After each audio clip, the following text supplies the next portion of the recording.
Assalamualaikum warahmatullahi wabarakatuh. Perkenalkan, nama saya Afna Vita dari Program Studi Fisioterapi, Program Pendidikan Vokasi Universitas Indonesia. Jadi, tujuan saya membuat video ini yaitu untuk memenuhi tugas dari mata kuliah Biomekanik dan Kinesiologi, di mana di video ini saya akan melakukan praktikum pada keni joint.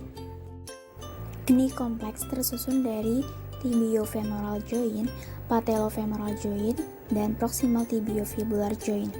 Di tibiofemoral joint ini terdapat meniskus, bantalan yang berbentuk bulan sabit atau huruf C yang melekat pada ligamen, berfungsi sebagai bantalan dalam persendian lutut. Terus meniskus ini ada dua, yaitu medialis dan lateralis. Yang medialis terbentuk seperti huruf C, sedangkan meniskus lateralis berbentuk huruf O. Kemudian 2/3 dalam meniskus itu avaskular, yaitu dia tidak memiliki saraf eferen, sedangkan 1/3-nya memiliki vaskular, yaitu nutrisi dari darah dan polimedial. Ini semua seolah membentuk sendi antara tibia, meniskus, dan femur. Fungsi dari meniskus ini ada sebagai peredam gaya aksial, melicinkan gerak lutut, dan mencegah fleksi sendi. Pada gerak abduksi dan internal rotasi, meniskus lateral terjepit, sedangkan pada gerak adeduksi dan eksternal rotasi, meniskus medial yang akan terjepit. Kemudian stabilisasi pasif pada tibiofemoral joint. Stabilisasi pasif ini dilakukan oleh tulang, meniskus, dan juga ligamen. Stabilisasi pasif oleh sistem ligamen yang dilakukan oleh ligamen kolateral medial untuk stabilisasi gaya valgus, ligamen kolateral lateral untuk stabilisasi gaya varus, ligamen cruciate anterior stabilisasi tibia terhadap gaya anterior, dan ligamen cruciate posterior stabilisasi tibia terhadap gaya posterior. Ini ekstensi, kemudian fleksi. Pasien dalam posisi telungkup, kemudian kita fleksikan kakinya 70 derajat, kemudian fiksasikan di tulang femur, tangan satunya lagi ke arah medial. Kita lakukan traksi. Kemudian untuk cara yang kedua, kita letakkan lutut kita di sini, kemudian tangan kita di sini. Kita lakukan translasi anterior, di mana kita memposisikan pasien ini dengan terlentang, kemudian kita fleksikan lututnya 45 derajat. Nah, kemudian kita fiksasikan dengan kita duduk di sini.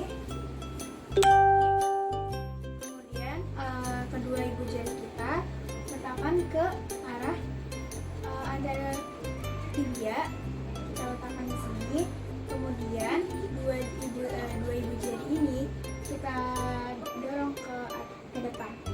Kita akan sama, kita masih memfiksasinya dengan cara kita duduk di sini di punggung kaki pasien.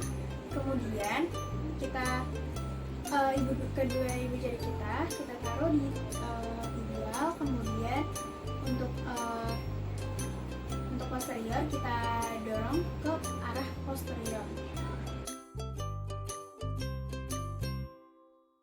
Yang pertama kita akan melakukan flexion, di mana posisi pasien dengan posisi terlentang, kemudian kita menggunakan dengan pergerakan gerak femur dan patelanya dengan pola lurus, kemudian melengkung ke arah tibial.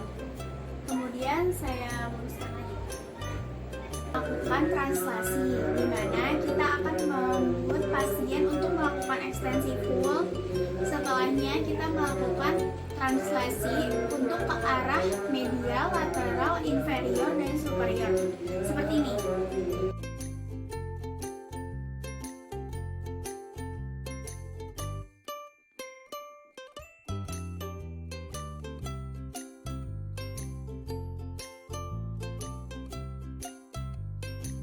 Gerak fleksi yaitu ROM-nya 90 dengan posisi pasien terlentang, kemudian 160 derajat untuk pasien telungkup. Lalu kita akan melakukan gerak fleksi 90 derajat. Ini fleksi 90 derajat. Ini fleksi dengan 160 derajat. Selanjutnya kita akan melakukan hiperekstensi di mana ROM-nya yaitu 0 sampai 10 derajat. Jadi dengan posisi pasien telentang, kemudian kita fiksasikan di patelanya. Kemudian ini hyperekstensi pada pinggang inferior di mana posisi pasien dengan keadaan terlentang, kemudian kita fleksikan. Nah, untuk melakukan fiksasinya, kita siku kita itu letakkan di sini. Kemudian kedua ibu jari kita letakkan di tibia, kemudian dorong ke depan. Kemudian kita akan melakukan internal rotasi di mana ROM-nya 30 sampai 35 derajat dan elastic anvil. Kita posisikan pasien dalam keadaan posisi pasien terlentang. Kemudian kita angkat kakinya, lalu kita arahkan ke internal rotasi. Kemudian kita akan melakukan internal rotasi dengan posisi pasien itu terlungkup.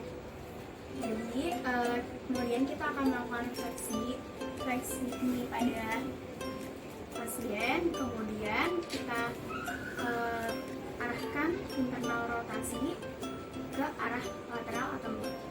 Internal rotasi dengan posisi pasien itu duduk. Ini internal rotasi. Kemudian kita akan melakukan eksternal rotasi pada kondisi pasien posisinya dengan terlentang. Kita akan melakukan eksternal rotasi dengan kita memposisikan di sini. Kemudian kita kepalanya. Nah, di sini. Kita akan melakukan eksternal rotasi dengan keadaan posisi pasien itu terlengkup seperti ini. Kemudian kita fleksikan keningnya, lalu kita arahkan ke arah eksternal rotasi atau ke dalam. Eksternal rotasi dengan posisi pasien yang duduk. Ini eksternal rotasi.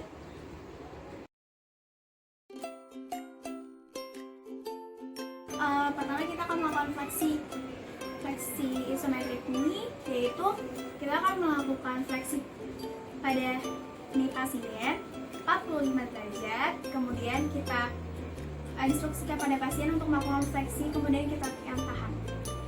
Ini dan melakukan gerakan fleksi. Bedanya dengan posisi pasien ini duduk.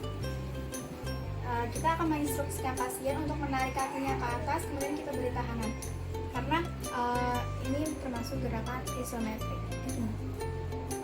Ayo Gibran, gerakin ke angkat.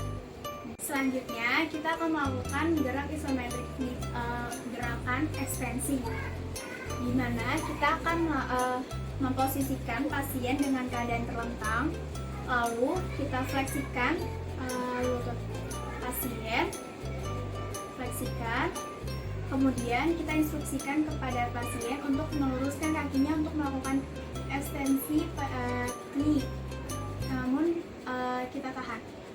Ayo gimana buat dorong kakinya.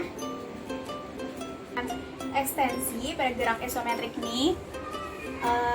Kemudian kita instruksikan kepada pasien untuk melakukan ekstensi pada knie, kemudian kita tahan. Ini dorong ke bawah ya. 1, 2, 3.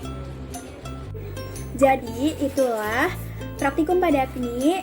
Kurang lebihnya mohon maaf. Wabillahi taufiq wal hidayah. Wassalamualaikum warahmatullahi wabarakatuh.